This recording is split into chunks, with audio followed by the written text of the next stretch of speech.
Vamos dar início à última conferência do primeiro ano do programa doutoral do DA-UAL. Hoje temos o prazer de ter o arquiteto Carlos Quintanes connosco. É a primeira vez que o arquiteto Carlos Quintanes vem aqui à escola e eu pedi à professora Bárbara Silva para fazer uma apresentação do nosso convidado. Contudo, não queria deixar de dar as boas-vindas. Dizer que conheço o Carlos Quintanes já há bastantes anos, na verdade, porque nós coincidimos em Pamplona, quando ambos demos aulas na UNAV, e eu tenho acompanhado o trabalho do Carlos com grande admiração, porque um pouco à semelhança de outros percursos de professores aqui da escola, eu incluído, o Carlos Quintanes, além de ser um arquiteto com prática profissional, nunca deixou de estar plenamente no mundo da crítica e no mundo editorial e das publicações, e foi responsável, e é responsável, por algumas das publicações que continuam a interessar mais. Aqui na escola, por exemplo, a revista Tectónica estão todas gastas, continua a ser uma referência nos ateliês de tecnologias, e agora mais recentemente a revista Archives tem sido um mergulho monográfico em percursos muito interessantes, nomeadamente a Marusa Zorek, que também estava em Pamplona naqueles anos, e entre muitos outros, o Eduardo Souto Moura, os Flores e Prats, o Pachi Mangado, entre outros. Portanto, é uma revista de referência. O Carlos foi também curador de uma representação de Espanha na Bienal de Veneza, que foi agraciada com o Leão de Ouro, em 2016, que provavelmente vocês conhecerão, um projeto curatorial muito interessante, porque olhava de frente a relação da nossa disciplina com a crise e com o desastre, e felizmente isso foi reconhecido. Bom, não posso usar mais tempo, porque a Bárbara Silva irá apresentar o nosso convidado. Carlos, muito obrigado pela tua generosidade e certeza que vai ser um belo momento.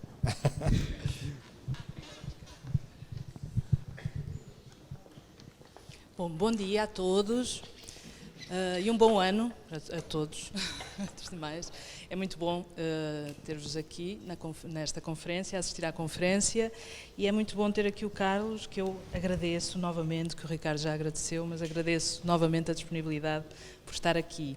Eu vou fazer uma brevíssima apresentação, porque o Carlos Quintanes ontem disse-me: não vale a pena, porque eu vou contar tudo sobre o meu trabalho, então acho que depois vão entender durante a conferência qual é que é o meu percurso. Mas, de qualquer maneira, só uns dados muito breves. O Carlos Quintanes é arquiteto pela Universidade da Corunha em 1987, onde é professor desde 1990. La Corunha é também a cidade onde vive e tem o seu ateliê de arquitetura. Desenvolve um trabalho apoiado no que ele chama de 3 pilares: a prática de arquitetura, a docência e a investigação. O que o Carlos define como investigação é o trabalho que desenvolve no campo da curadoria e no campo da edição, e, como já mencionou o Ricardo Carvalho, foi no campo também da curadoria que recebeu o prémio do Leão de Ouro em 2016 pela proposta curatorial para o Pavilhão de Espanha na Bienal de Veneza. E, muito resumidamente, é um pouco estes dados que tenho que vos queria transmitir, e vou deixar o Carlos contar-nos mais do seu trabalho. Obrigada, Carlos. Obrigado eu por todo.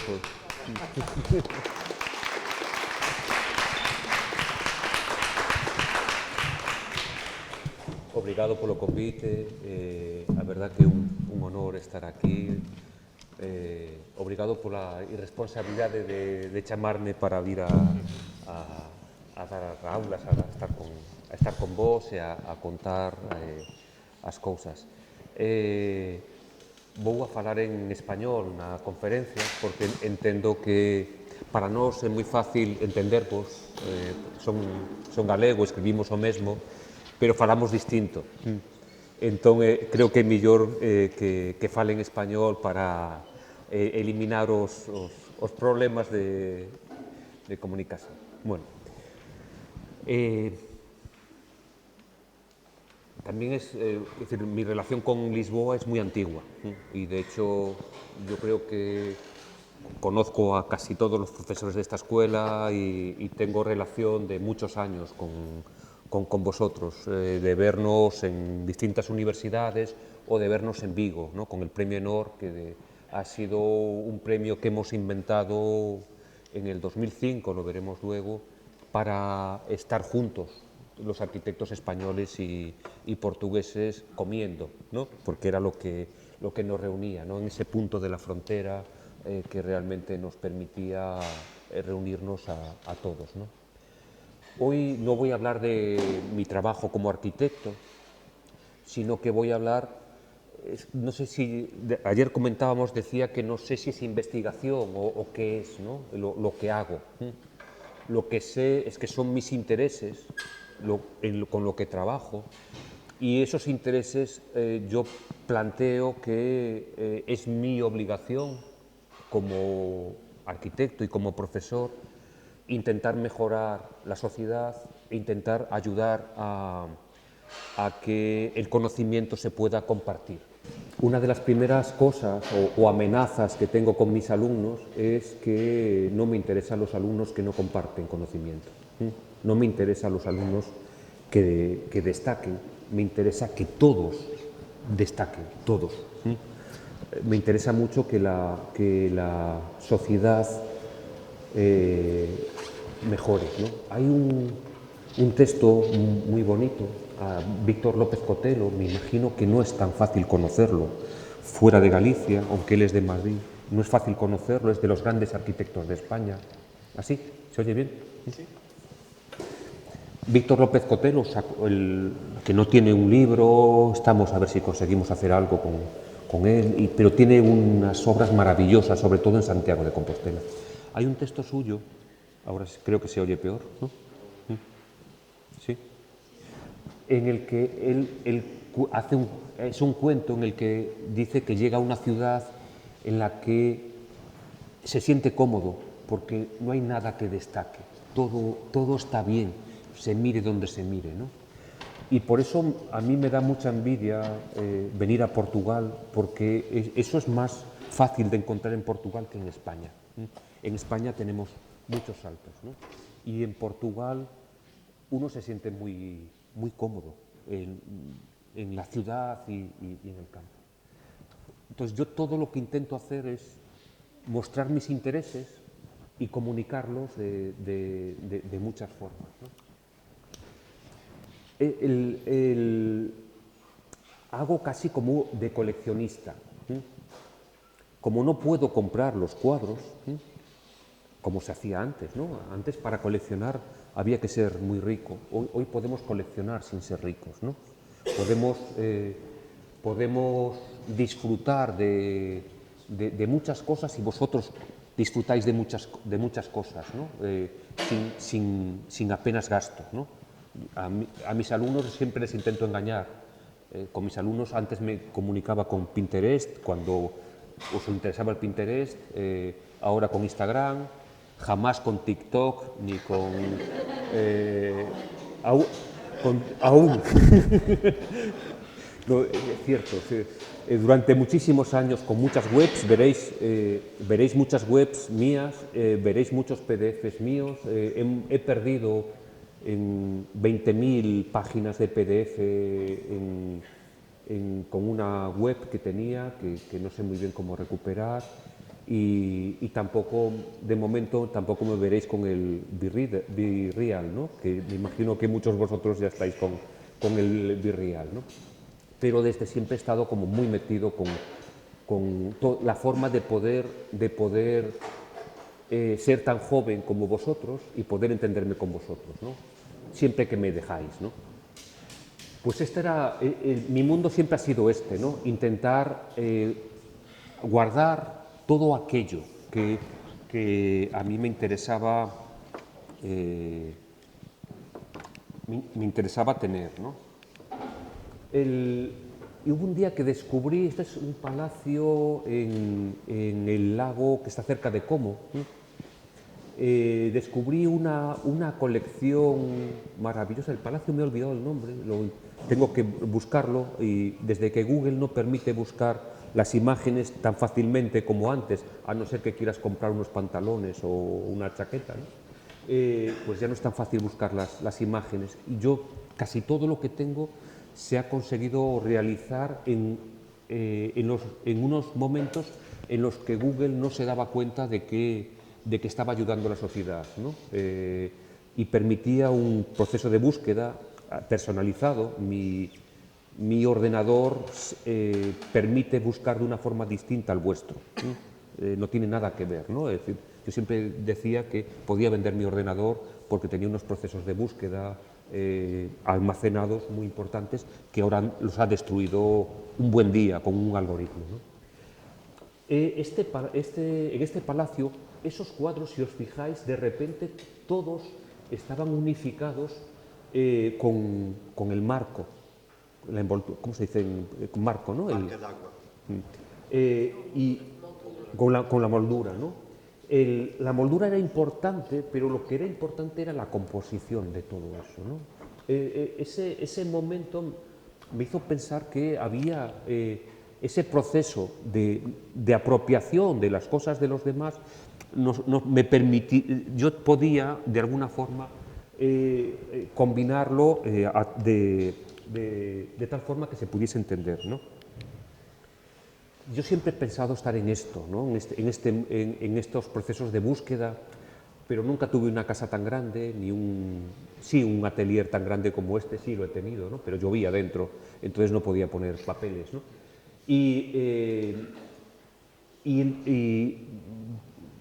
Eso se hacía muy fácilmente. Me imagino que conocéis a un diseñador, Outlier, al gran diseñador alemán, ¿no? El de Lufthansa, el vinculado a las Olimpiadas de Múnich, que estaba en la escuela de Ulm y que desde la escuela de Ulm, junto con todo ese mundo que se operaba a través de Braun, se estaba cambiando desde allí.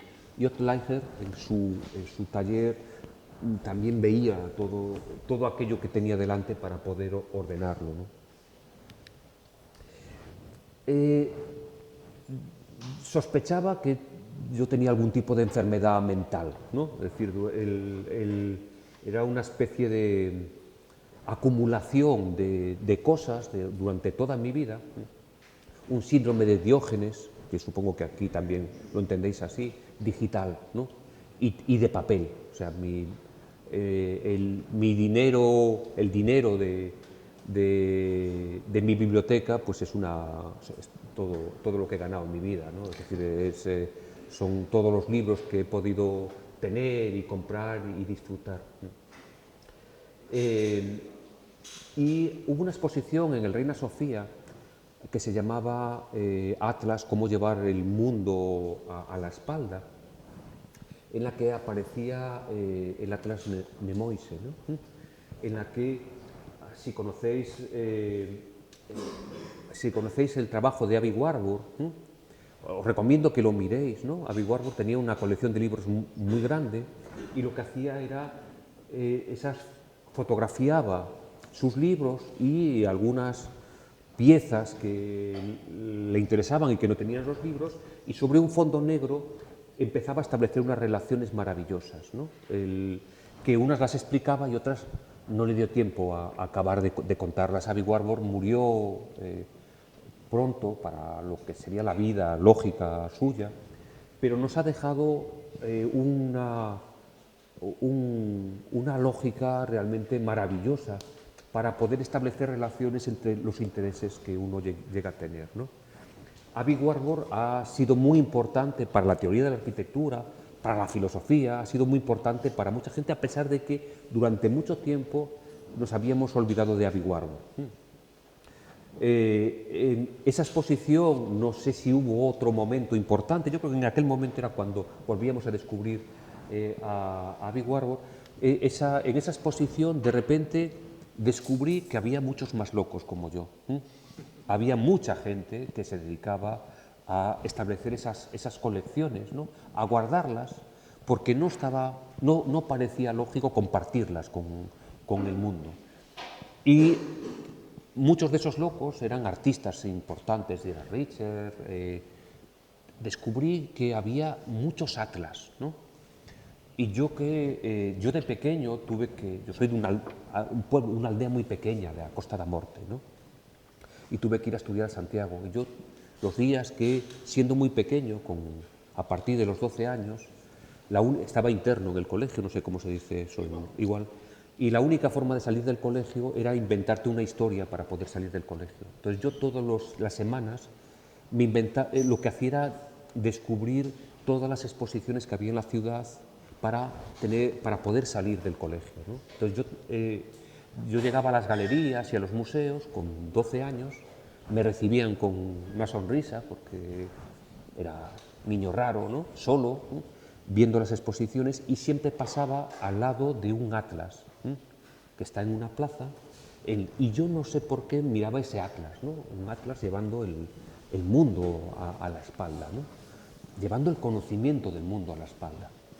Y siempre pensaba que eso podía tener algo que ver, algo que me interesase y que marcase algo más que esa visita de los domingos al mundo del arte, ¿no? A descubrir cuando pasaba Picasso, Tapies, Miró, por la ciudad, y yo iba buscando el aire libre fuera del colegio y adquiriendo conocimiento.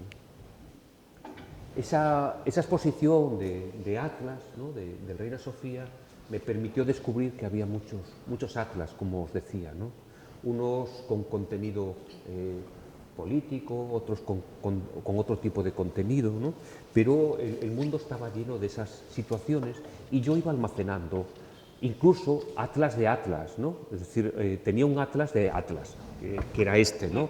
Que me interesaba mucho, ¿no? Era la explicación del mundo en distintos momentos, ¿no? El que más me interesaba era este primero, que estaba Asia, Europa y África tan claro, ¿no? Es una pena que el mundo no fuese así, ¿no?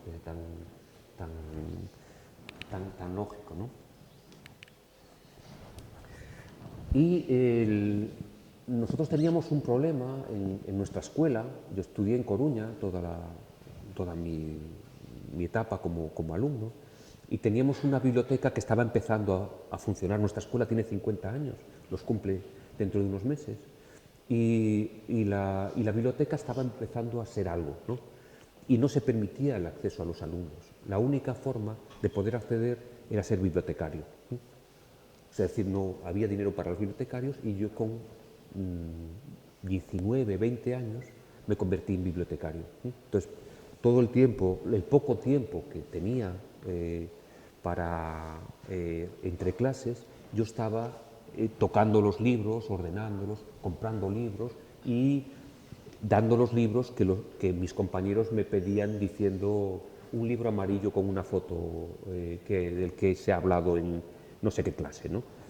Ese contacto con esos libros fue para mí muy importante. Empecé a trabajar en la primera publicación de la escuela con 19 años, la primera exposición que se hizo, en la primera revista de la escuela con 20 años, y llegó un momento en el que salí de la escuela y tuve la suerte de estar en el estudio, en el atelier de Manuel Gallego, que en un día conseguí aprender más que 6 años de carrera, ¿no?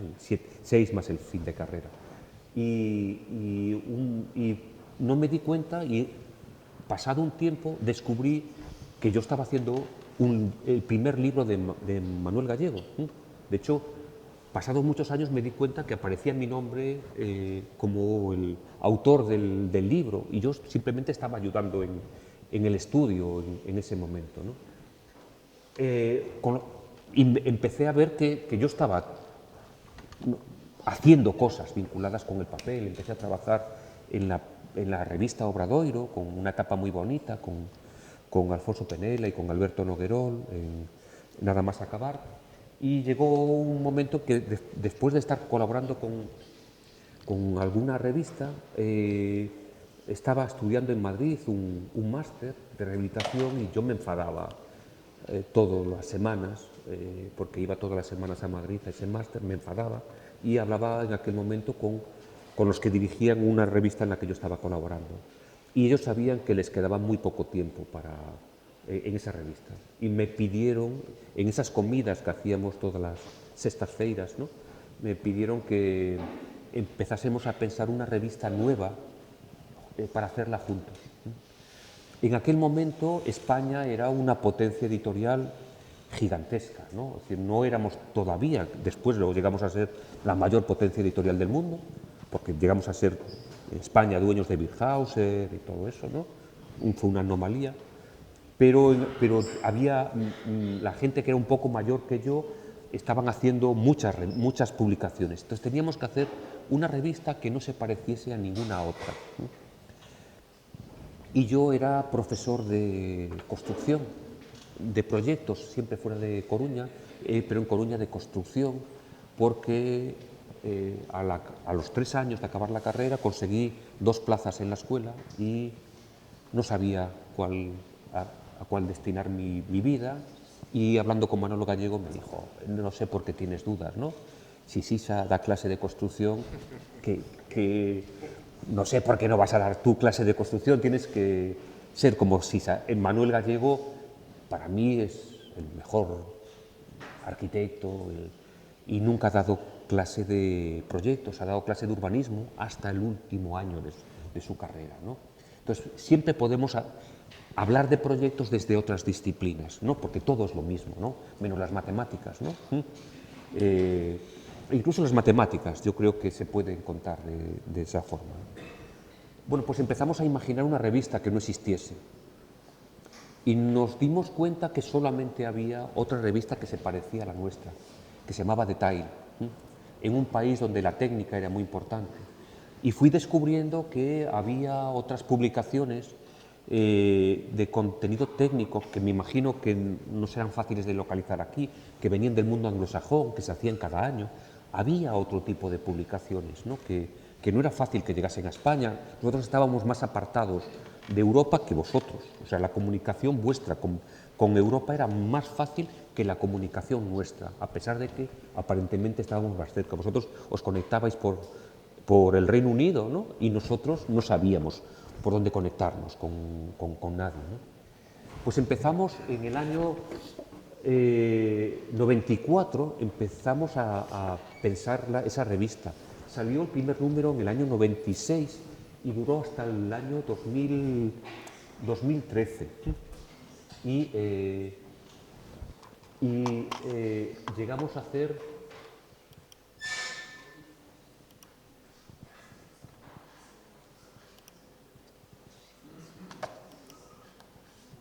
todo esto. Esto es Tectónica, que desapareció con la crisis del papel, con la crisis del 2008, con todas las crisis, se murió en el 2013, ¿no? Empezamos a dibujar, a pensar que la única forma de explicar la relación entre la arquitectura concebida a partir de la técnica, del material, del proceso de construcción era a través de la sonometría. Empezamos a hacer textos que de alguna forma eran, aunque estaban firmados por mucha gente, tenían una forma de plantearse que era propia, y no llegamos a tener, para mí la gran frustración de Tectónica era el diseño gráfico, era espantoso, de Tectónica, y la fotografía, que nunca conseguí llegar a que fuese lo que yo quería, ¿no? Eran mis frustraciones. Yo me peleaba, ayer hablaba con Bárbara de mis peleas con los fotógrafos y con los diseñadores gráficos, entonces tengo grandes amigos y grandes enemigos dentro de compartimos esos problemas. Pues ahí hemos estado, pues fijaros, 13 y 6 años, casi 20, diría que 20 años trabajando, ¿no? Y tardamos 2 años en realizar la primera revista, pero con la primera revista ya estaba, yo podía irme, porque estaba el inicio de lo que podía otra persona realizar durante 20 o 40 años. Llegamos a tener 20 personas trabajando en la revista, no todo el año, pero durante mucho tiempo. Era una estructura muy grande para poder hacer revista muy pequeña, ¿no? Y esto pues fue el trabajo de mucho tiempo. Yo nunca he dibujado, pero tenía muy claro lo que había que dibujar, ¿no? Y bueno, pues esto lo hemos ido haciendo. En el año 2002 nos separamos en mi atelier, éramos 3 y pasamos a ser 1, yo. Ese primer año que yo esperaba, yo necesitaba dedicar más tiempo a toda la parte de investigación, necesitaba comprar muchos más libros de los que podía comprar con mis antiguos compañeros y quería imaginar qué cosas nuevas podían ocurrir. Y en el 2002 ocurrieron muchas cosas. Empecé a dar clase en Barcelona, iba todos los años, durante 10 años he dado clase en Barcelona, iba cada poco, y fue mi segunda intervención en la Bienal de Venecia, en el 2002. Mi primera intervención fue en la segunda edición de la Bienal, siendo alumno como vosotros. Había un concurso y, bueno, pues no gané ese concurso, lo ganó Peter Eisman con la misma cosa que sigue haciendo en este momento, y nosotros, pero bueno, quedamos ahí muy dignamente y participamos en el museo y en esa Bienal. Pero en el 2002 empecé la propuesta era trabajar a partir de un cuadro del Bosco, del Jardín de las Delicias, y estábamos muchos, un grupo de arquitectos que colaborábamos con artistas y con gente de otra disciplina. Y yo empecé a trabajar con procesos productivos que me interesaban, ¿no? Estas son nuestras bateas, ¿no? Y trabajaba con los espacios de producción del mejillón y con los espacios de producción del vino. Casi podíamos vivir, ¿no? Entre la comida y la bebida, pues ya nos daba para poder vivir, y proponíamos vivir encima de las bateas y debajo de los emparrados, ¿no? Ese mismo momento, en ese mismo momento yo empecé a publicar junto con compañeros y amigos un poco la explicación claro, nosotros hablábamos en clase, yo hablaba de técnica que nosotros no podíamos llegar a realizar. Para mí era muy importante la técnica, pero era una técnica que podíamos asumir en Galicia, que era más complejo posiblemente que la que podíais tener aquí, ¿no? Entonces yo podía hablar de Jean Prouvé en mis clases, pero no podía imaginar trabajar como Jean Prouvé. Bueno, hoy en día ni yo ni nadie en el mundo puede trabajar como Jean Prouvé, ¿no? Nos gustaría que alguien pudiese trabajar como Jean Prouvé, ¿no? Y entonces empezamos a explicar que esa tecnología estaba muy cerca, y estaba en los lugares que nosotros, en los que producíamos cosas, ¿no? Vinculados a donde guardábamos la comida, donde guardábamos la paja, donde guardábamos las herramientas, todos los espacios maravillosos donde no vivíamos, todo aquello que no era la casa, que siempre nos ha interesado. Primero nos interesaba el castillo, luego el templo, la catedral, luego el palacio, luego la casa, pero nunca nos había llegado a interesar los lugares en los que se producían cosas, porque pensábamos que no nos correspondía a los arquitectos. Y yo creo que a nosotros nos corresponde todo, poner un árbol, ¿no? Un cultivo, un muro, todo es nuestro. Soy invasivo, y creo que debemos ser todos invasivos con el mundo. Es decir, el resto pues que se acomoden. Igual que los ingenieros industriales dicen que pueden hacer un tornillo y una central nuclear, y tenéis que saber lo que estudian, nosotros sabemos mucho más, ¿no? Sabemos más de estructuras, por lo menos en España sabemos más de estructuras que un ingeniero industrial, sabemos más de técnica, sabemos muchas cosas.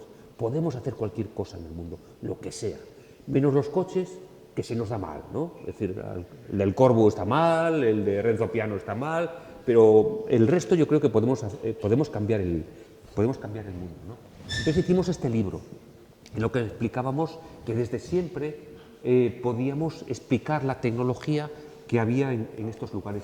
Recordad que estamos en el 2002 y yo seguía haciendo tectónica, y en ese momento simultáneamente a esto estábamos entregando esa propuesta en la Bienal de Venecia. En ese mismo año empezamos a trabajar haciendo un libro para una empresa de elevadores, que estaba en Vigo, para Ainhoa, ¿no? Un libro que funcionó muy bien y en el 2004 me pidieron, querían hacer un segundo libro, lo hicieron ellos, fue terrible y se dieron cuenta de que ese libro, el libro que hacían ellos era un libro que nadie quería y el del habíamos hecho en el 2003 era un libro que todo el mundo quería.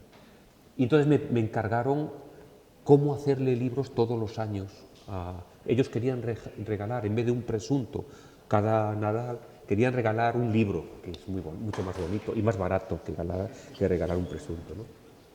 Y entonces me encargaron con unas condiciones y les propuse montar algo que se autoalimentase a partir de ese momento y pudiésemos realizar un libro para regalar y al mismo tiempo adquiriésemos conocimiento y nos viésemos la gente que hacíamos arquitectura en un lugar.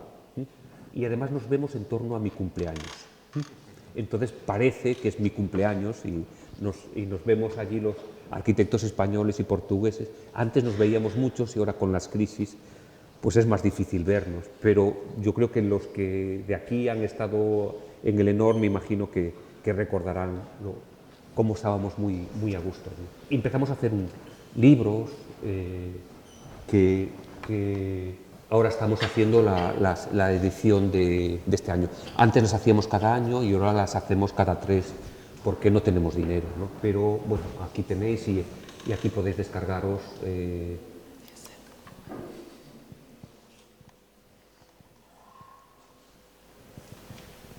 Aquí podéis descargaros los libros, ¿no? ¿Se pueden descargar? No permite la lectura. Es algo que vamos a tener que corregir. Sí, pero yo creo que es mejor descargarlo. Es más importante. Y bueno, hacíamos todas estas cosas, ¿no? Hemos hecho, pues ya estamos en el 10º premio, ¿no? También en ese momento conseguimos ganar, un amigo y yo, Carlos Pita y yo, ganamos una convocatoria para la revista de la Orden de los Arquitectos de Galicia, que se llama Obradoiro, taller, ¿cómo se dice taller en portugués? Atelier. Pero no, más que atelier, el lugar donde se trabaja, no para la obra, para construir. Estaleiro. Pues Obradoiro es más bien estaleiro, ¿no? Ganamos para hacer una colección, teníamos que hacer 3 revistas y planteamos hacer 6, ¿no? Este era sobre lo pequeño, porque sabíamos que a los arquitectos gallegos ya no íbamos a tener dinero nunca para poder construir, porque todo el dinero se lo iba a llevar un americano que se llama Peter Eastman, que nos ha hecho el peor favor de nuestra vida y ha construido el acto más irresponsable que nosotros podemos imaginar, que se llama Ciudad de la Cultura, ¿no? Donde no podemos exponer, donde no podemos hacer absolutamente nada y donde no puedes ir a la librería y menos mal a la biblioteca y menos mal que no han hecho el Palacio de la Ópera porque no se podía ver el escenario, ¿no? Entonces hicimos esto sobre lo pequeño, otro íbamos a hacer sobre el límite, la gravedad, el agua, pero tuvimos muchos problemas, sobre todo problemas políticos. En el año 2000 es asombroso, ¿no?, que para publicar puedas llegar a tener problemas políticos, ¿no? Pero nos han censurado la revista y de hecho las revistas estaban hechas en ese momento y el segundo número tardó muchos años en salir y lo bonito es que ahora las vemos y siguen siendo extraordinariamente actuales, ¿no? Y además eran unas revistas en las cuales empezamos a publicar sobre todo arquitectura de Latinoamérica, ¿no? Eran las primeras publicaciones de Solano Benítez, que hoy lo conocéis, de Smilian Radic, de gente que eran amigos, ¿no? Y que los estábamos publicando ahí.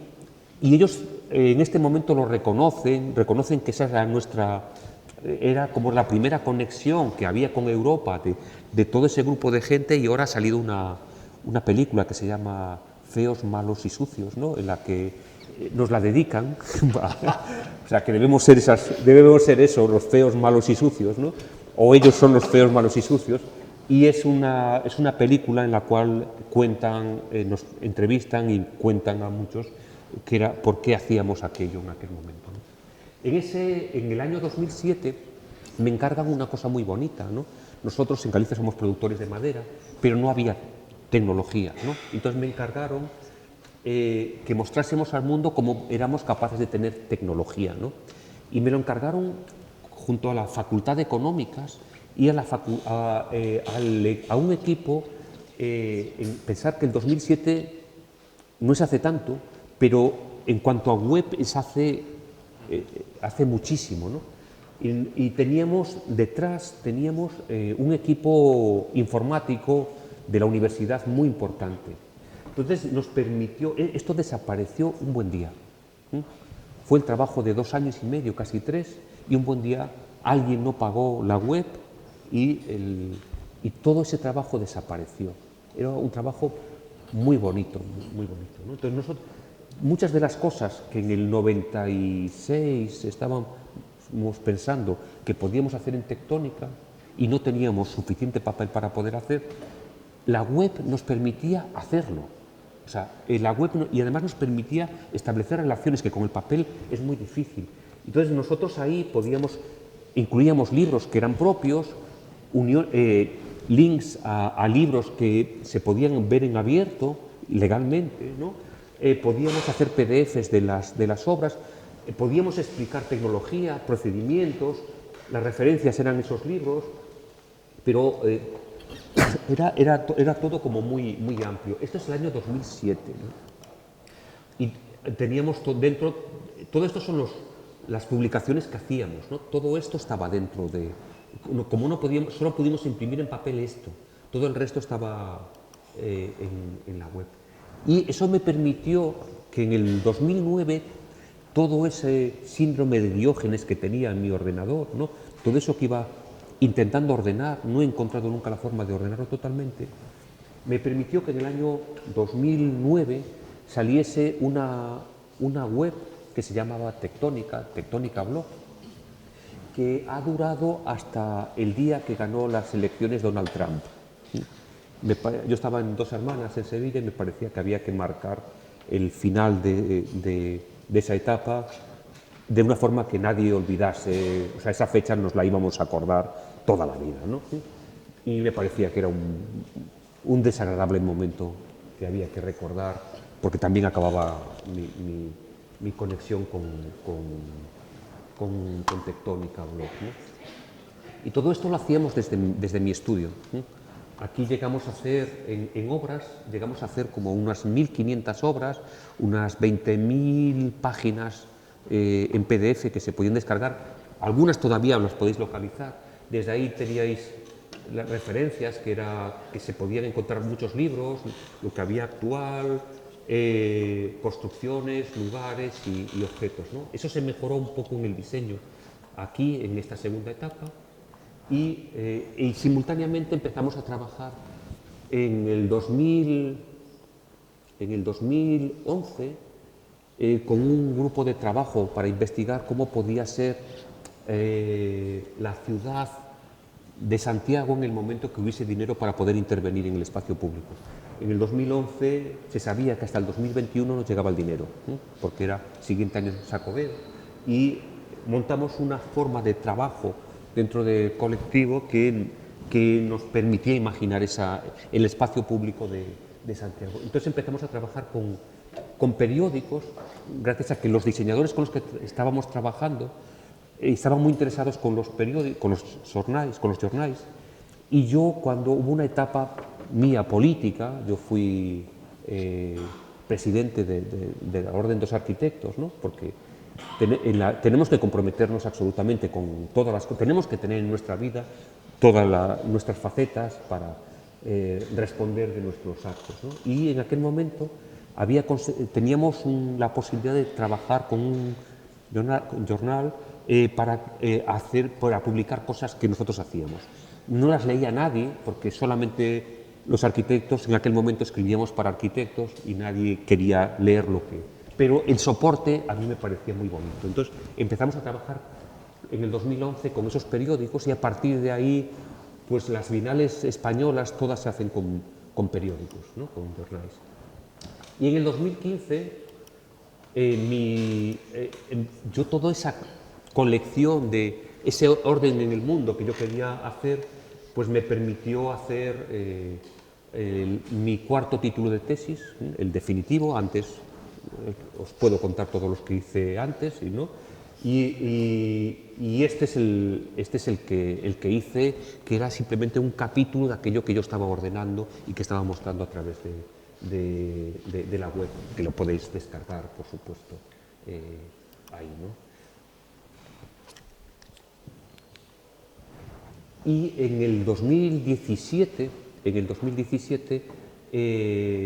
parte de lo que había en Tectónica Blog conseguí negociar con mis antiguos socios y conseguí montar una web que no es sobre fondo negro como el Atlas de Avi Warburg, sino que es sobre fondo blanco, en donde se establecen muchas relaciones. Este ordenador no permite la visión que podéis ver normalmente, que aparecen unas relaciones mucho más claras, y está pensada fundamentalmente para vosotros. Ahí tenéis construcciones, tenéis lugares, que se establecen relaciones dentro de esas construcciones y podéis buscar aquí dentro. En esta versión no permite filtrar y os sale os tendría que salir aquí aquí está, ¿no? Os permite analizarlo de esta forma, ¿no? A través de clasificar todo esto, y luego os permite, que yo creo que esto está muy bien, hay una biblioteca en la que podéis acceder de recursos en línea, ¿no? En la que hay revistas, hay como 150 revistas maravillosas para que podáis descargar, y como 2.000 o 3.000 libros que he ido almacenando, y como sospechaba que iba a perder la memoria, no por el COVID, sino lo he ido ordenando para poder acordarme en mis clases de cómo decirle a la gente dónde podía localizar las cosas, ¿no? Entonces ahí dentro podéis localizar revistas tan maravillosas como la Architecture d'aujourd'hui, Techniques d'Architecture, que es maravillosa, la que podéis ver desde el enlace es maravillosa. Podéis ver un mundo impresionante, que lo tenéis ahí, ¿no? Tesis que me interesan, podéis ver muchas cosas, todo eso está ahí dentro, ¿no? Y una parte que me falta por desarrollar es la parte que tengo que empezar a empezar a colocar cosas, que es la parte de docencia, en la que van apareciendo propuestas que me interesan de otros profesores, muchos de ellos de la ETH de Zúrich, ¿no? Que es donde hay más dinero para poder hacer cualquier cosa, pero bueno, hay propuestas docentes de Moneo, lo que hace Tom Emerson, lo que hace Adam Caruso, bueno, todo eso lo tenéis desde ahí, mientras que pueda pagar esta web, que se actualiza cuando me acuerdo, ¿no? De momento está en abierto más o menos la mitad de lo que tengo almacenado de contenido, o sea que espero que en un año y medio tener todo eso accesible para todo el mundo. Y ahora lo que estoy intentando es organizar todo eso que está ahí para convertirlo en una información que esté agrupada según un criterio, convertirlo en PDFs que pueda compartir de otra forma para eliminar los problemas de derechos de autor y acceder posiblemente a través de la web de la universidad, ¿no? Un poquito antes de la Bienal de Venecia, una galería de arte, yo como no tengo dinero para tener una galería, me busco amigos que tengan galerías, ¿no? Entonces hay una galería en Coruña que se llama Galería Vilaseco, que me llaman para conseguir que entre gente a la galería sabiendo que no van a comprar arte, sino pensando que en el futuro van a serán mayores, tendrán dinero algún día, habrán acabado las crisis, y algo le debe funcionar porque ahora venden. Y entonces me pidieron que yo llamase a mis amigos para pedirles sus libros favoritos y que los dejasen allí.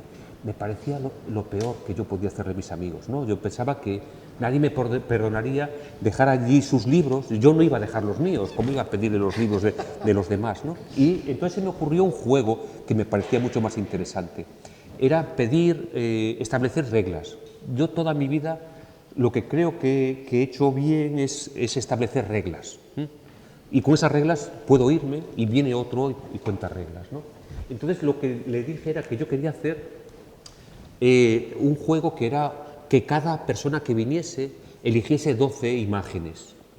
12 imágenes porque 12 es un buen número, ¿no? No podían ser de su trabajo, pero con esas 12 imágenes tenían que explicar su trabajo. Ese juego, que parece muy fácil, no es nada fácil, es muy, muy complicado. Y le pedí que hacíamos una exposición cada mes, sin dinero, solo teníamos el dinero de una bodega, nos daba vino para olvidarnos de que no teníamos dinero, ¿no? Y luego pasamos a que una empresa de cerveza nos da dinero y cerveza. Entonces ahora ya hacemos más cosas, ¿no? Y al principio les dije, hacíamos 12 miradas, 12 holladas, ¿no? Al menos durante 12 años. Hollares, durante 12 años. Es decir, 144 visiones de personas que trabajaban desde disciplinas de contenido visual. Que hay excepciones, ¿no? Olga Novo, por ejemplo, es una poeta, ¿no? Pero normalmente son de gente vinculada que hace cosas que tienen que ver con el mundo visual, ¿no? Un artista como Ignacia Ballí, que no sé si lo conocéis, a esta sí que la conocéis, ¿no? A Fernanda Fracateiro, ¿no? Y desde ahí, pues veis algunas de las piezas, veis la charla de Fernanda, ¿no? También veis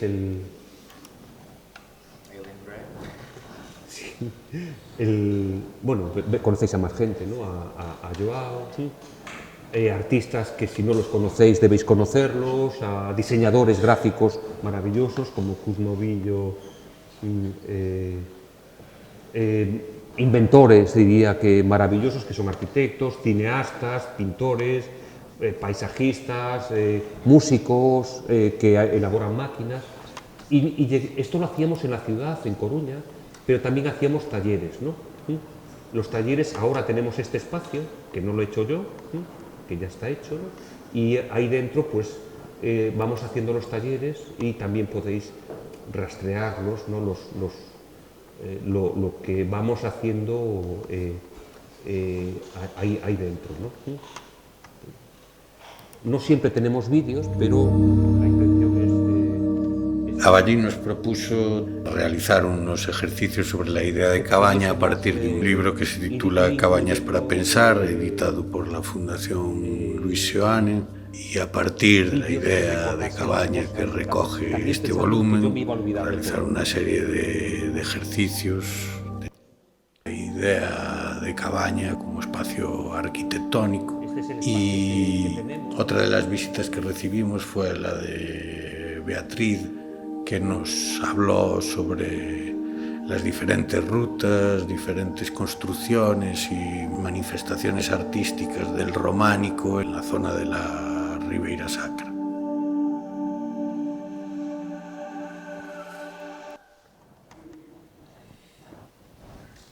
Bueno, pues llevamos 7 años.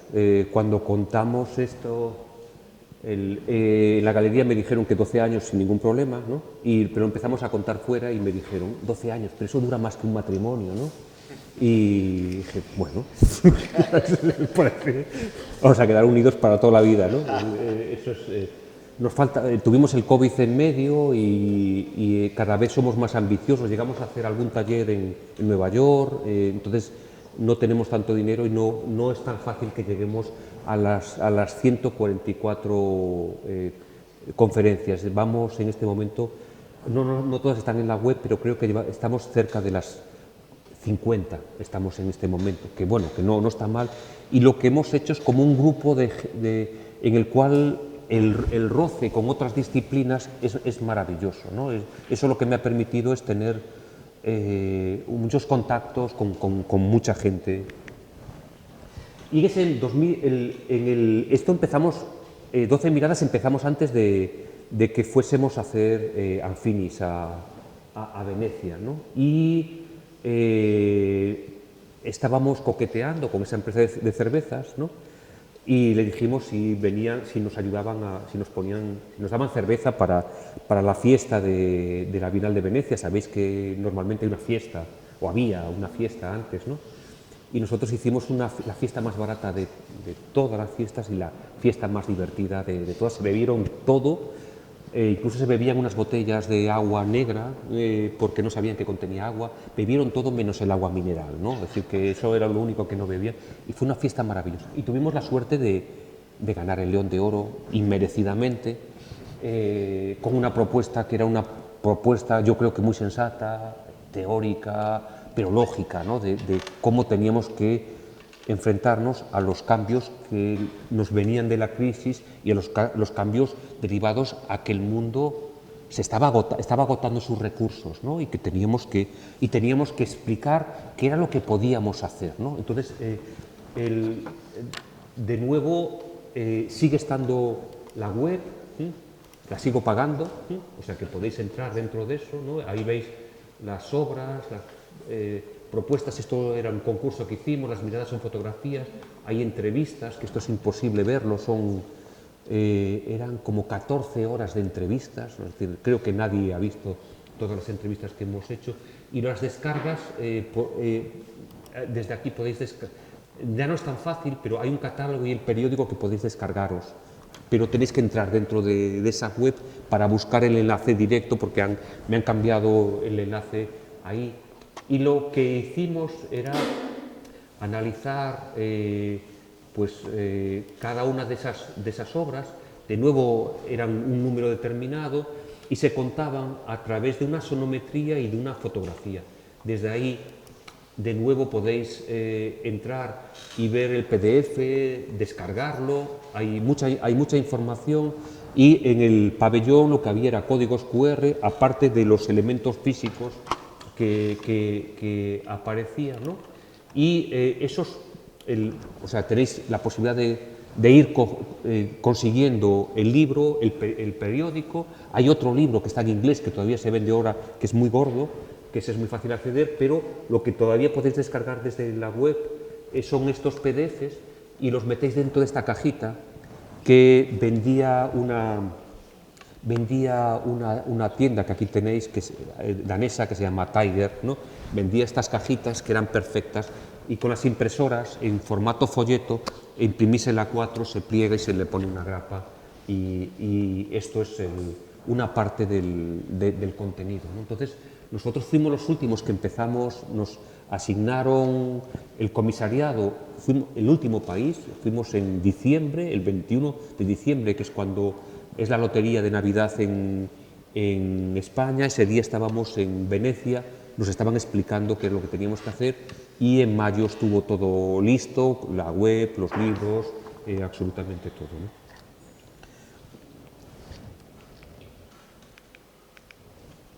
Bueno, esto es el montaje, lo que hicimos, y que todavía podéis rastrearlo y verlo, ¿no? Fundamentalmente lo que queríamos es que fuese una exposición en la que se viesen las cosas de verdad, sin trampas, ¿no? Entonces usamos aquello que hoy en día se usa muy habitualmente, pero sin la parte final, ¿no? Es decir, hoy en día se usan los tableros de yeso, aquí no sé cómo le llamáis, en España se llaman por el nombre, por Pladur, ¿no? Aquí Nauf o lo que sea, ¿no? Entonces llegamos a un acuerdo con Nauf, les engañamos y usamos todo aquello que no era el tablero, ¿no? Usamos la estructura para montar todo, porque lo que queríamos... Esto es una exposición que luego encontré, que es una exposición de un comisario que lo que hizo fue... Le encargaron mostrar una parte de lo que había en el museo, y lo que le dio es la vuelta a todos los cuadros. Es muy importante la lectura del cuadro a través de la parte posterior, y lo que hizo es mostrarlo de esa forma. Y entonces la exposición en realidad lo que hacía era mostrar ahí el anverso y el reverso de todo, ¿no? Es decir, esto venía también de la forma expositiva en la que yo hacía 12 miradas, ¿no? Que era con el marco más barato, ¿no? todo siempre era sin recursos, ¿no? Y en el 2017, después de acabar con la Bienal de Venecia, es cuando con un amigo, un fotógrafo que no habíamos hecho nada juntos, de Coruña, él fotografía mucho aquí en Portugal, que se llama Juan Rodríguez, él ya no trabajaba con una revista y yo tampoco trabajaba con Tectónica. Decidimos montar una revista que es esta, que es Arcais, ¿no? Y que son monografías, ¿no? En las que lo que vamos es localizando a nuestros amigos, ¿no? Intentando contarlos de una forma distinta. Yo creo que el Eduardo Souto que hemos contado creo que no es el mismo que se cuenta normalmente a través de las otras revistas, creo, ¿no? Ahora acabamos de publicar, pero no como un Arcais, sino para el Ministerio, por el Premio Nacional que le dieron a Sisa, acabamos de hacer un libro creo que muy bonito de Sisa, ¿no?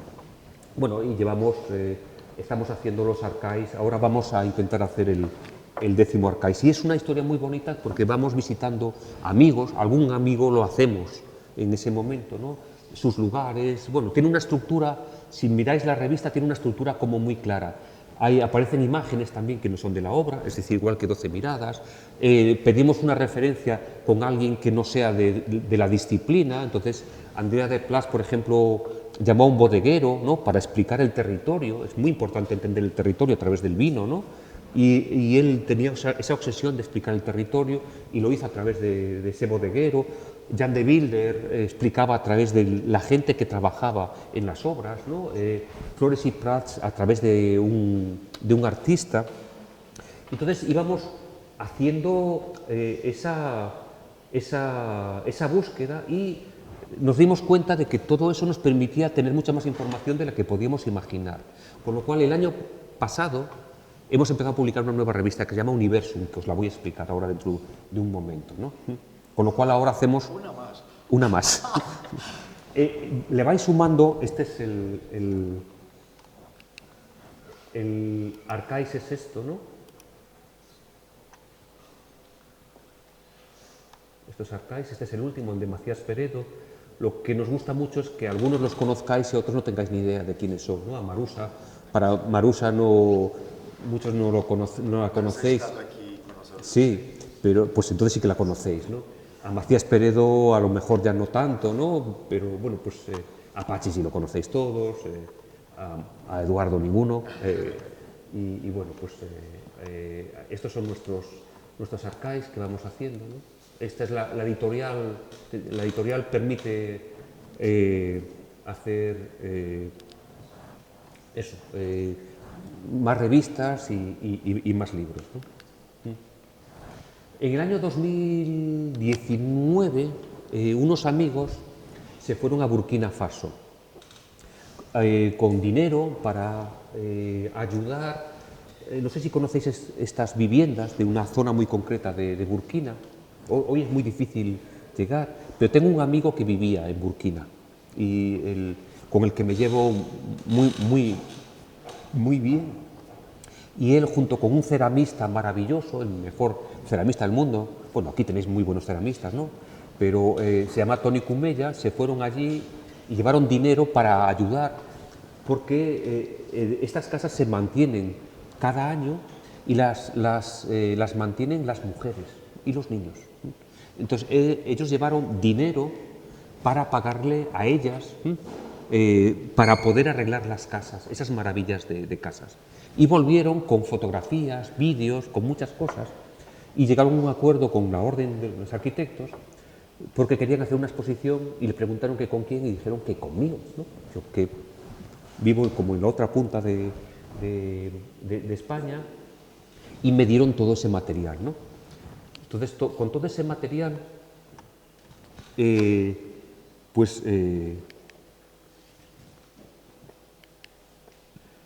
monté una exposición y, claro, no podíamos, una exposición en la cual lo que hablábamos era de cómo se podía mantener. La arquitectura no tiene que estar hecha para que sea nueva toda la vida, ¿no? hay que reponerla, mantenerla, porque además eso es lo que mantiene los oficios en los lugares, ¿no? Entonces lo que aproveché eso era para montar un catálogo en el que de nuevo recuperaba los jornais, ¿no? Este es el de la Bienal de Venecia, ¿recordáis aquel de Ciudad Intuida? Bueno, pues esto me permitía, lo hablamos ayer, ¿no? Que de Anfinis yo no sé si hemos hecho 10.000 ejemplares, más o menos, ¿no? Si no eran 10.000, pues un poquito menos, pero de esto hemos hecho 2.000 ejemplares y he podido imprimirlo por 1.200 euros en mi ciudad, ¿no? Hay un jornal que permite ese tipo de cosas, ¿no? Entonces, aquí dentro están los planteamientos teóricos, están los argumentos, está como es la exposición está montada sobre aluminio, que lo habíamos desarrollado para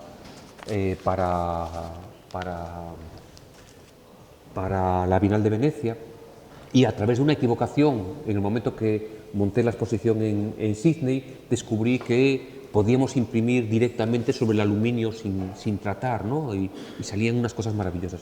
Con eso y con una cinta americana, no sé cómo le llamáis a la cinta americana, es con lo que se pega todo, con la cinta cola. Con eso montamos exposiciones, se pliegan y se llevan en una maleta, ¿no? Entonces, toda esa exposición la hemos impreso muy barata y hemos podido hacer ese catálogo por 1.200, esto lo maqueto yo, ¿no? En medio del COVID, de repente, una fundación me dijo que si quería organizar el trabajo sobre la relación entre la arquitectura y el límite con el agua, ¿no? Entonces montamos esta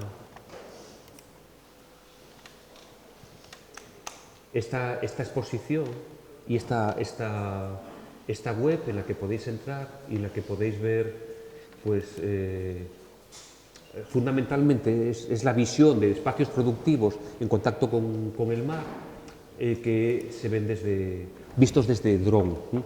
Que es una visión sorprendente que no teníamos. Hay muchos lugares maravillosos que desde el suelo no se ven, ¿no? O sea, pasas y no se ven, ¿no? Bueno, pues eso nos permitía, con un alumno mío que estaba haciendo la tesis sobre espacios productivos. Recordáis que yo en el 2002 y antes estaba trabajando con espacios productivos. Tengo varios alumnos que están trabajando en esas tesis y bueno, pues eso nos permite seguir explorando. Empezamos en el 2021 en el contacto con el mar y en el 2022 el contacto con los ríos.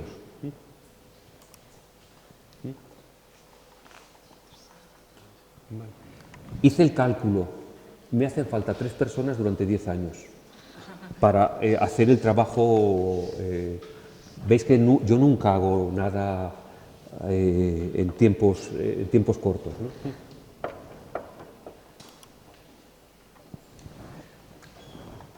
Y en el 2010, en el 2020 y luego en el 2022 tengo una relación, parece como una cosa de amor, ¿no? Una relación con las empresas de pizarra, de Ardoise. Ardoise. Hicimos un primer libro en el 2010 que parece el propio material, y son como diapositivas. ¿Cómo se dice diapositivas? ¿Se dice igual? Sí, igual. Es un papel muy, muy finito que cuando se gira, veis que lo imprimimos de negro por atrás y entra la luz y se convierte en una diapositiva, ¿no? Vas moviendo. Entonces empezamos a dignificar la relación con ellos, ¿no? A dignificar la relación de la arquitectura con este material. Y el segundo libro que hice fue en el 2020. Yo siempre les contaba que había que abrir canteras y cerrarlas, ¿no? Pero que fundamentalmente había que cerrarlas. Y en el 2022 me dijeron, vamos a cerrar para ti 2 canteras, negras, todo negro, con 3 lagos verdes dentro. un lago lo van a tapar, pero quedan 2 lagos verdes dentro, ¿no? Entonces, en este momento estamos trabajando, hemos hecho un proyecto de recuperación de los espacios industriales muy precarios para montar un museo, una zona de talleres para artistas. Bueno, tenemos propuestas muy bonitas y no tenemos dinero, ¿no? Pero lo que hemos empezado a analizar pues, son todos los espacios productivos. Hoy, por ejemplo, estaba en la estufa fría, ¿no? Viendo cómo los lugares de cantera se pueden aprovechar incluso dentro de la ciudad. París está lleno de estos espacios, aunque muchos de ellos están abajo. Nápoles, hay muchos lugares en el mundo en los cuales se trabaja. Y el mundo del arte siempre está muy relacionado con esto, ¿no? Recordáis, no sé si conocéis este proyecto de Robert Smithson para cerrar la mayor espacio de extracción de cobre del mundo, ¿no? Los trabajos suyos también con Ardoise. Y yo estaba obsesionado, esto es como una confesión, cuando uno es mayor empieza a contar las cosas como los abuelos, ¿no? Es decir, y veis que hay muchas obsesiones mías. Una de mis obsesiones, que viene de aquel momento que estaba en la biblioteca, teníamos la enciclopedia de Dorothee Dallenberg, ¿no? La mirábamos, el gesto este es así, ¿no? Con la hoja grande, ¿no? Y moviéndolo, ¿no? Y yo me quedaba viendo cómo se contaba el mundo a través de los trabajos, ¿no? Entonces, muchos de esos trabajos resulta que eran de la pizarra, ¿no? de la Ardoise. Y ahora hemos empezado a fotografiar. Entonces, son fotografías que hemos empezado a mostrar lo variable que son, fijaros, ¿no? Es el mundo que tenemos ahí al que no podemos llegar. Esto está enterrado. Esto es más grande que una catedral, ¿sí? Y no se puede entrar, ¿sí? Entonces, la intención es trabajar con esto. Estos son nuestros lagos, ¿no? Este es el verde oliva y este es otro verde, ¿no? Y alrededor nosotros trabajamos, desde ahí casi no se ven, pero en estas pequeñas construcciones que están por aquí, y todo esto lo vamos a reforestar, lo vamos a poner de vegetación. En eso estamos trabajando en este momento. De Universum. ¿Qué es Universum? Universum es la nueva revista, ¿no? Es esta revista. Si os dais cuenta, yo ayer decía, yo no sé si hago investigación o lo que hago, ¿no? Yo lo que hago es pasármelo bien. Entonces busco la forma de poder desarrollar en el tiempo, en mucho tiempo, aquellas cosas que me interesan. Entonces, el año pasado salió este Universum. Bueno, veía, estos son de Jan van der Straer, este es del año 1550, ¿no? Y son los espacios de trabajo. Estos también son espacios de trabajo, también hechos por el mismo. Este es el laboratorio del alquimista, ¿no? Aquí ya hay color, ¿no? Pero me interesaba mucho analizar cómo era eso, o sea, cómo eran los lugares de trabajo, ¿no? De nuevo íbamos a la enciclopedia de Dorothee Dallenberg, ¿no? Es decir, lo bueno de esta terapia es que yo con el tiempo iba siendo consciente de las cosas, ¿no? Es decir, tardaba mucho tiempo en darme cuenta. Por eso el ser mayor está muy bien, porque te vas dando cuenta de que a ti te interesaban las cosas, pero no sabías por qué, pero siempre, quizás la sensación de todos los que vivimos con precariedad, ¿no? Es decir, yo creo que España y Portugal vivimos siempre con una gran sensación de precariedad. Entonces, esa sensación es de aprovecharlo todo porque algo podremos hacer, ¿no? con eso, ¿no? Y yo recordaba que se fotografiaba los lugares de trabajo, sobre todo de los artistas, ¿no? Recordaréis que a Picasso se le fotografiaba para Paris Match, para Life, ¿no? para muchas revistas, y nos mostraban un Picasso que nos interesaba mucho, las fotos de Matisse, ¿no?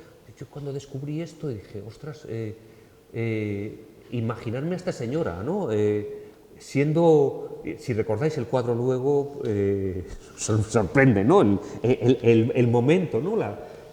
O cuando veis a Matisse dibujando con esa vara y larga porque no podía moverse bien, viendo el taller de Brancusi, los de Paul Klee, esto también para mí fue un descubrimiento, ¿no? Porque os imagináis a Paul Klee o Mondrian como mucho más limpios.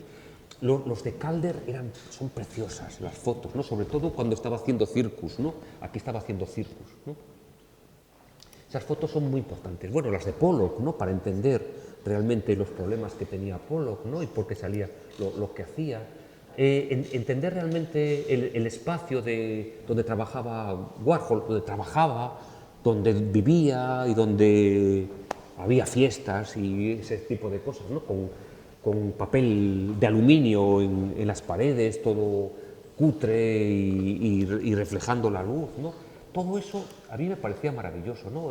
Recordar a de Kooning desordenado y ordenado aquí para recibir a los inversores, ¿no? Es decir, esa doble forma de imaginar, para mí esto era como una decepción del de Kooning, ¿no? El de Kooning que me gustaba era esto. Yo quiero pensar que esto le obligaron a hacer la foto, ¿no? Aquí necesitaba conseguir dinero, ¿no? Esta, la de Bacon a mí me preocupaba mucho porque esta foto además se puede conseguir con mucha calidad. Entonces yo me ponía a mirar los libros que estaban encima de la mesa, ¿no? Que esto era una obsesión que yo tenía siempre cuando hacíamos los archives. Lo primero que hacíamos era ir a las bibliotecas de los arquitectos y cuando no se daban cuenta yo hacía la foto de todo.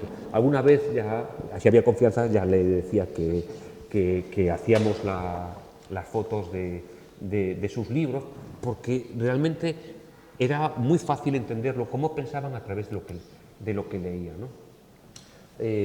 Aquí tenéis a Luis Bourgeois. ¿Sí?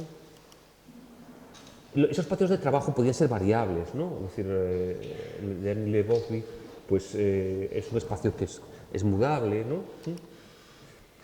Los espacios de trabajo y educativos, ¿no? Wright jugaba con esa doble faceta, los del Corbu que conocéis todos, ¿no? Es decir, con las dimensiones que todos sabemos del atelier del Corbu. De Álvar Aalto siempre me sorprendió que las fotos que se cuentan son estas, que son muy tristes, ¿no? Es decir, porque yo me imagino a Álvar Aalto en un estado de embriaguez, ¿no? Y desordenado, ¿no? Y de repente, pues lo único que salía era, esta es como mi gran frustración, ¿no? Que estoy buscando el Álvar Aalto que me interese y yo solo he encontrado esto, ¿no? Entonces, para mí es una frustración, ¿no? El Lebrens, de nuevo con el papel de aluminio, ¿no? Igual que Warhol, ¿no? Con esa caja negra tan maravillosa, ¿no? Esto era igual que yo tenía un estudio muy grande a partir del 2002 en el que decía que llovía, entonces tenía un césped artificial para que los clientes no viesen que había agua adentro y tenía toda la pared con un papel de aluminio que se usa en carnavales para hacer los disfraces de astronautas, ¿no? Y de esa forma conseguía que entrase algo de luz, porque era un barrio todo como muy oscuro, muy peligroso, con crímenes, pero yo tenía mucho sitio dentro de bueno, me respetaban dentro del barrio, o sea que no había ningún problema, ¿no? Entonces tenía esa sensación de estar como Lebrens, pero con un estudio muy grande, en el que había animales dentro, que nadie había invitado, bueno, pues ese tipo de cosas, ¿no? Entonces, en un determinado momento descubro el trabajo de Daniel Spoerri. Daniel Spoerri, yo no sé si sabéis que hay una explicación de la vida que se realiza en un determinado momento, hace años, sobre lo que ocurre encima de la mesa, ¿no? El orden que hay antes de comer y el desorden que hay después. Hay mucha arquitectura que se explica a través de ese desorden que viene de la vida.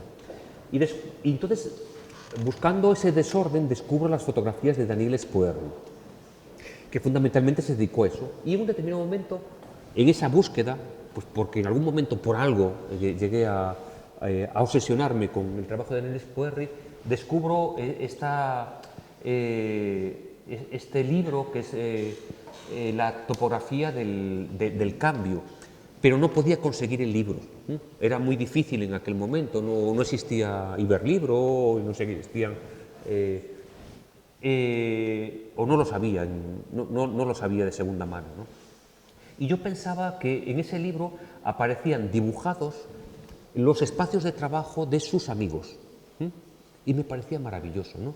Nosotros que íbamos haciendo los arcais y contábamos los lugares de trabajo de la gente, nos dábamos cuenta que esos espacios cambiaban, se movían, y algunos de ellos los dibujaba, fundamentalmente Flores y Prats, los dibujaba, esos espacios de trabajo, pero de Bilder también había otra gente que dibujaba los espacios de trabajo. Y yo pensaba que Daniel Spoerri estaba haciendo eso, y había hecho esa maravilla de ese libro. Cuando compré el libro me di cuenta de que era una equivocación, era una maravillosa equivocación, ¿no? O sea, era otra cosa, había había dibujado la misma mesa que estaba dibujando desde no sé cuánto tiempo, y era un libro en el que iba describiendo cada uno de los elementos, ¿no? El plato, lo que hay, el tenedor, lo que ahí había, ¿no? Entonces me dediqué a analizar los espacios de trabajo de mucha gente, ¿no? Las bibliotecas, ¿no? Este es la de Humberto Eco, la de Almudena Grandes, ¿no? Y todo esto era porque, me imagino que conocéis a Jan de Bilder, que antes estaba con su mujer, con Inge y con un antiguo socio, ahora solamente con su mujer. El número 3 de Arcais estaba dedicado a ellos, ¿no? Y teníamos tanta información que pensábamos que podíamos hacer una versión distinta de Arcais, ¿no? Y empezamos a pensar cómo hacer esa versión. Y nosotros estábamos obsesionados con publicar su casa, y no nos dejaba publicar su casa. Tardamos muchos años, pero eso es una constante, o sea, me empeño en conseguir algo y tardo los años que sea hasta que se rinden y me dejan hacerlo, ¿no? Entonces, un día invité a Jan de Bilder a una conferencia en España y me dice: ahora puedes fotografiar mi casa. En realidad lo que no sabía era que ya él había hecho unas fotos y ya las había publicado en algún sitio y no estaba contento, ¿no? Entonces me dejó fotografiar su casa y empezamos a decir, ¿y cómo hacemos esto, no? ¿Qué contamos?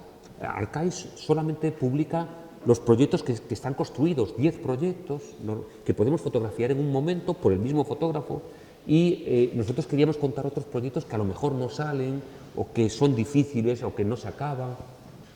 Y empezamos a contar ese espacio de trabajo que estaba dentro de su casa, ¿sí?, en el que convivía con los niños, el desorden que había allí. Empezamos a darnos cuenta de que él usaba Instagram para comunicarse, para contar todas sus obsesiones y lo que hacía con sus libretas, con sus dibujos. O sea, no es en abierto el Instagram de Jan de Bilder, y en cualquier momento amenaza con cerrarlo, pero os recomiendo que entréis a ver si os deja entrar y que veáis sus obsesiones. Tiene muchas obsesiones, ¿no? Todos con números primos, trabaja con la combinatoria de dibujos entre páginas, entre palabras. Hay como muchas obsesiones de Jan de Bilder, ¿sí? Obsesiones tan importantes como que los colores son colores que se usan para marcar los accidentes, los usa la policía, ¿sí? Entonces él va buscando los colores que no usamos nosotros, normalmente colores mucho más caros que los que usamos, pero que tienen características distintas, y con eso va estropeando, estropea muchas libretas, ¿no?, a través de... Entonces tiene sus colecciones gigantescas, ¿no?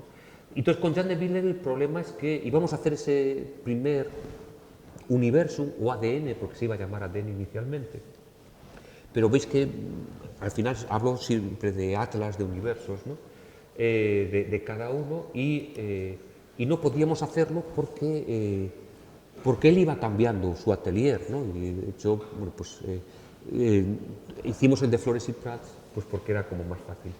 Y esto venía a cuento porque nosotros, cuando hicimos el Obradoiro 33, habíamos publicado el atelier de un arquitecto ruso que se llama Brodsky, que estuvo aquí en Oporto no hace mucho.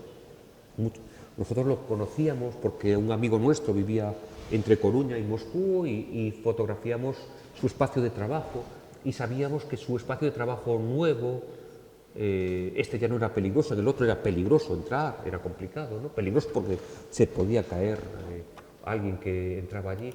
Él ahora tenía este espacio de trabajo y además usaba las cubiertas, los tejados de todos los edificios para, como espacio de trabajo. Él subía allí, nos parecía muy bonito, pero tuvimos el COVID y ahora la guerra, ¿no? Entonces no podemos hacerlo, ¿no? Nos gustaba pensar que podíamos llegar a hacer el universo de Jonah Friedman, pero se nos ha muerto, ¿no? Y yo recordaba que algunos de esos libros que hablaban de esos espacios de trabajo eran estos, ¿no? El de Calder, que está por aquí, este de Calder, por ejemplo, que cuenta Circus. Hay otro, este de Miró, contaba esos espacios de trabajo en una colección que resultó ser del abuelo de Eva Prats, que era el mecenas de Joan Miró. Entonces, por eso, pero no, yo no era consciente de esto. Entonces, un día hablando con ellos, a mí estos libros, dice, estos libros a ti y a nosotros, ¿no? Es decir, estos libros ocupan un espacio muy importante dentro de nuestra casa, al lado de los Mirós y de los Calder que tienen por allí. Esto no sé si es un Calder pequeñito, pero al lado, aquí arriba hay un Picasso pequeño, hay... esto para mí era muy importante, ¿no? Y pues sobre todo porque también tenía algo que ver con mi atlas, ¿no? Este era los lugares, igual que en mi atlas, bueno, pues hay como cosas, ¿no? Y este es un dibujo de Joan Miró. El abuelo lo que tenía es una sombrerería, hacía sombreros, ¿no? Y mucho dinero, ¿no? Y este era el retrato de la abuela de Eva Prats, que se parece mucho a Eva, ¿no? Es muy parecido. Y además tiene que ver con el dibujo, que es lo que hace en este momento Ricardo Flores y Eva Prats, ¿no? Entonces, ellos no eran conscientes de que de alguna forma alguien como que había imaginado el futuro de ellos, ¿no? Y explicaba lo que podía ocurrir dentro de algunos años. A mí me parecía una cosa muy bonita. Entonces empezamos, ellos dibujaban su atelier mucho, obsesivamente, y en aquel momento nos decían que ellos habrían abierto un nuevo atelier, porque era una obra que iban a hacer y que no podían usarse, y les habían dejado dentro colocar las maquetas. Os recomiendo que analicéis las obsesiones que tienen no solo con el dibujo, sino con las maquetas, porque hacen muchas maquetas, hacen maquetas de maquetas que combinan las maquetas. Es una obsesión, ¿no? Si yo tengo un problema con mis Diógenes, ellos tienen otro problema mucho más importante, ¿no? Tenían este taller, este atelier, y además con el COVID se habían comprado la vivienda de al lado, para poder trabajar al lado de casa sin ir hasta allí. Entonces teníamos 3 lugares que podíamos fotografiar, ¿no? Esto es como se llega a su casa, ¿no?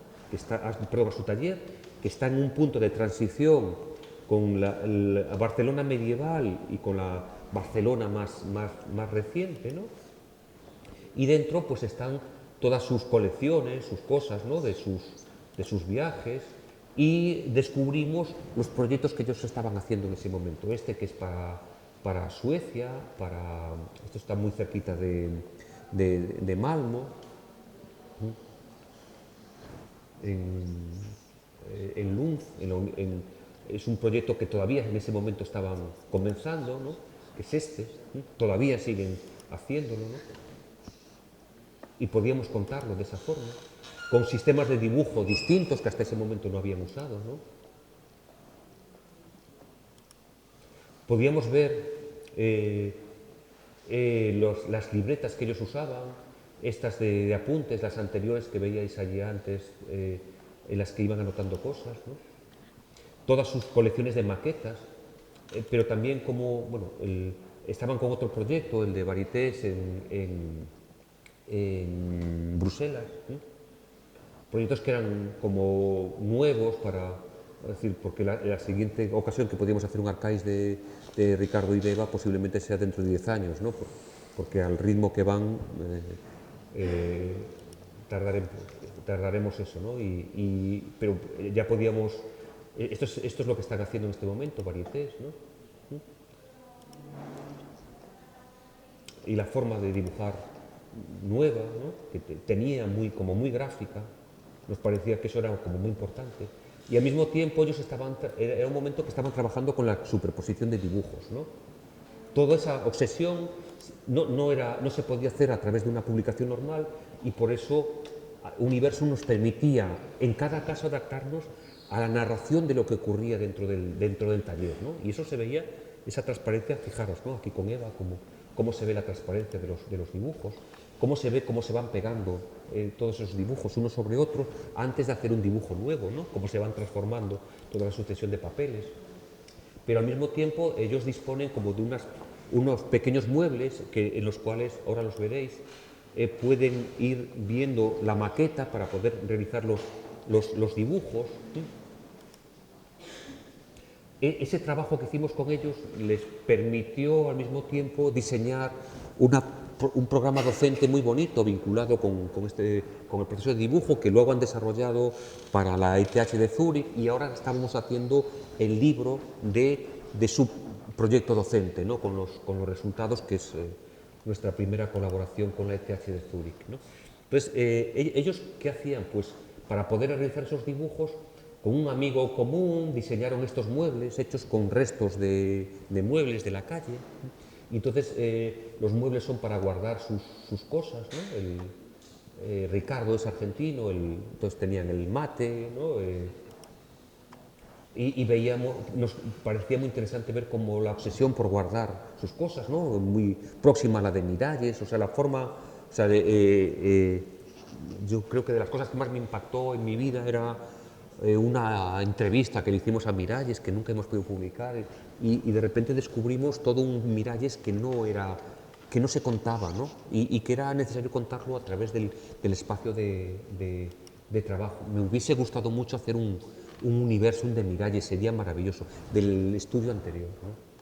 Este es el espacio nuevo de trabajo de ellos, que está conectado con los árboles, con el anterior espacio, aunque está un poquito lejos, y en ese lugar empezaron a guardar las maquetas, que aquí lo veis en planta. Eva estaba haciendo el doctorado en la Universidad de Melbourne, es un doctorado que no tiene nada que ver con el nuestro, ¿no? Y entonces se los tenía que traer a los profesores y a los alumnos, venían aquí, entonces montó todo un escenario en el cual contaba las maquetas, ¿no?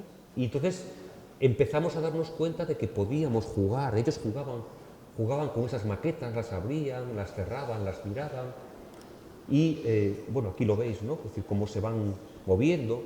Algunas de las fotos están intencionadamente así, ¿no? Para que se viese cómo se iban abriendo, ¿no?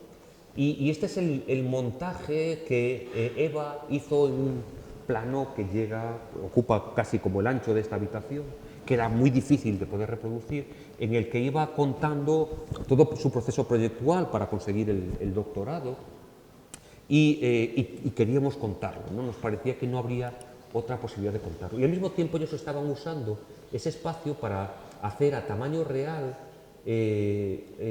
las pruebas, en este caso de la colocación de unos azulejos para unos bancos para el teatro que estaban en aquel momento ensayando. Es decir, que llegamos en el momento adecuado, ¿no? Cuando estaban marcando las cajas con su tipografía, con muchísimo tiempo y con muchísima gente, ¿no? Aquí estáis viendo todo lo que estaba ocurriendo en ese momento. Y el espacio de trabajo, esta es la sala B, este es este banco. Queríamos que se viese, en el universo no se ve así la foto movida, ¿no? Pero nos gustaba que inicialmente, antes de que llegásemos al pacto con el diseñador gráfico, nos gustaba que eso pudiese estar así relacionado, ¿no? Y con eso fuimos haciendo. Y descubrimos su casa de nuevo con sus libros, dibujado con la ampliación, y viendo que ellos tardaban muchos años sin abrir, llevaban 2 años y no eran capaces de abrir una puerta que conectase su casa con la casa de al lado, con la que habían comprado. Seguían recogiendo muestras para ver qué era lo que tenían que hacer, almacenaban lo que había, y conservaban la cocina, se conservaban las huellas de los cuadros anteriores, que era muy bonito porque eran como las huellas, parecían las huellas de sus cuadros del otro lado del muro, ¿no? que era, no nos dejaban fotografiar sus cuadros, pero sí nos dejaron fotografiar como las huellas de los cuadros del otro lado. Este es el Universum, ¿no? Creemos que es una línea de investigación muy bonita, porque te permite entrar dentro en un momento muy determinado. Necesitáis que estén vivos los autores, ¿no? Para hablar mucho con ellos, necesitamos mucho tiempo para estar explorando lo que hacen, pero posiblemente creemos que es la forma en la que podemos explicar mejor nuestro trabajo. Creo que va a ser como muy fácil. Nuestros Universum no solo van a ser de arquitectos, ¿no? Habrá artistas también, y de hecho volvemos a esa relación con 12 miradas y con todo. Yo creo que si os dais cuenta, en todo este repaso iréis viendo que no se sabe muy bien dónde acaba cada momento. Es que ninguna de las cosas que he hecho ha acabado. Todo seguirá en proceso e iré haciendo combinaciones de las cosas hasta que no tenga fuerzas o hasta que no tenga dinero para ir haciendo más cosas. Mientras tanto, pues iré haciendo papeles, libros, periódicos, jornales, webs, cualquier cosa para ir ordenando e ir dejando todo ese proceso. Y también mi biblioteca, la que no es de libros, la que comparto con vosotros, la que me gustaría que usaseis para localizar cualquier cosa, que os sirviese para investigar, porque normalmente los temas de investigación la gente no los comparte porque piensa que de esa forma se queda sin cosas de investigación. Y a mí la verdad que me quedan tantas cosas por investigar, ¿no? Que me gustaría que alguien hiciese algo y que me ayudase a no tener tanto trabajo pendiente, ¿no? Me quedan muchas vidas, ¿no? Para poder ir cerrando todas esas carpetas de trabajo. Y todo eso veis que se me va mezclando. No le he contado más que un proyecto, que no habéis visto imágenes, que es el Ardois, el de la pizarra, ¿no? Pero el resto, todos se van mezclando con mis obras, poquitas obras, ¿no? Porque en mi estudio hay una persona que trabaja mediodía, ¿sí? Y en el momento que hubo más gente éramos 3, ¿sí? No 4, contando conmigo, ¿no? Pero hacíamos revistas, webs, exposiciones, todo. Y el día que tuve que fotografiar el estudio, intentar explicarlo, llamé a un amigo que hace fotografías borrosas, ¿no? Y que hizo una exposición muy bonita, que estoy intentando a ver cómo poder por lo menos convertirlo en un PDF o publicarlo. Y él fotografió el estudio todo movido, ¿no? Y yo era la sensación que tenía, ¿no? Que llegábamos por la mañana y podía ocurrir cualquier cosa en el estudio. Todo era variable, ¿no? El que estaba delante podía estar haciendo un libro, el día anterior estaba haciendo un aseo, un baño, una casa de baños, o podía estar haciendo una cocina, o podía estar imaginando cualquier tipo de cosa, ¿no? No sé si se puede vivir así, económicamente. Yo todo lo que sé es que hasta ahora he conseguido vivir así. Y además he conseguido vivir así al margen de la estructura tradicional de la universidad, ¿no? Siempre me he peleado contra la forma tradicional de investigación en la universidad, ¿no? Porque eliminan la presencia del autor, ¿no? Y yo creo que eso es muy importante, decir, yo hago esto y yo soy responsable de mis actos y yo no hago nada que la gente no pueda querer tener, ¿no? O que no pueda querer comprar. Para mí el acto más importante de lo que hago es cuando consigo recuperar el dinero de mi inversión porque la gente lo ha comprado, o cuando se agota. Cuando se agota no me gusta, ¿no? Porque tenemos que empezar a pensar en cómo editar de nuevo esa publicación, pero cuando estamos ahí cerca de que se pueda agotar y que hemos acabado, la verdad que es un momento muy bonito, ¿no? Como uno es muy mayor, esto me ha permitido, es la primera vez que cuento esto, ¿eh? En Madrid, hace unas semanas, me pidieron que contase cómo se estructuraba todo a través del Atlas, ¿no? Y me gustaba que hoy poder ir contando la cantidad de cosas en las que he estado metido, he dejado muchas que son pequeñas y he abusado de vuestra paciencia porque sé que llevamos mucho tiempo aquí hablando. O sea que, bueno, esto es lo que os quería contar.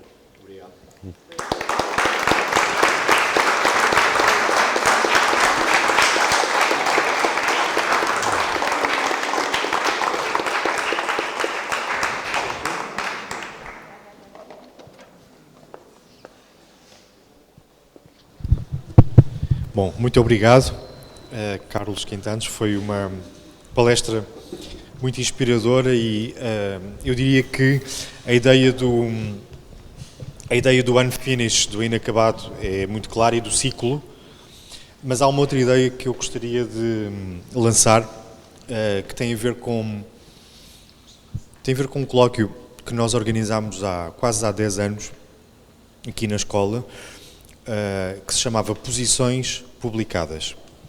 E eu creio que, para além da questão da investigação, todo este trabalho de edição, opção por determinados autores, documentação, publicação, é uma posição disciplinar. Concordas? E que, se tivesses que resumir, como é que tu te posicionarias na nossa disciplina em relação a tudo isto que vimos, todos estes documentos, autores, obras de arte, que posição é que constituem? A ver, yo creo que fundamentalmente yo soy profesor, entonces necesito ir construyendo y creo que debo estar atento a cualquier cosa que puedo llegar a contar. Tengo que buscar la forma de poder hacer eso, ¿no? Entonces, yo creo que hago proyectos, construyo para poder ser profesor y hago esto también para poder llegar a ser profesor. Es curioso, pero la universidad no nos deja hacer esto para poder ser profesor.